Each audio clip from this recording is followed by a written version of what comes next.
আসসালামু আলাইকুম বন্ধুরা, অনেক দিন ধরেই ডাঙা আলু আর শুটকি মাছ দিয়ে খেতে ইচ্ছে করছে। সেই ছোটোবেলায় মায়ের হাতে খেয়েছিলাম। তো এখন আমি এই চাপা শুটকি নিয়ে নিলাম। চাপা শুটকির সাথে ডাঙা আলু দিয়ে রান্না করব।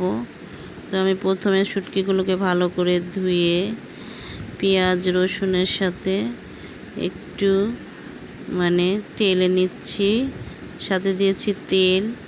তো আমি ভালোভাবে সেগুলোকে ভেজে তার মধ্যে অ্যাড করে দিলাম হলুদ গুঁড়া, তারপর মরিচের গুঁড়া, একটু ঝাল ঝাল হবে কারণ একটু ঝাল ঝাল মজা লাগে শুটকি।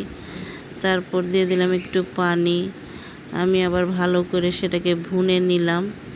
তো ভুনার পর যখন তেলটা উপরে পানি থেকে তেলটা যখন আলাদা হয়ে যাবে আর পানিটা শুকিয়ে যাবে, তখন আমি দিয়ে দিচ্ছি সেই কেটে রাখা আলু আর ডাঙা। তারপর আমি আরেকটু ভালোভাবে ভুনে নিলাম, ভুনে নিচ্ছি আর দিয়ে দিলাম কাঁচামরিচ।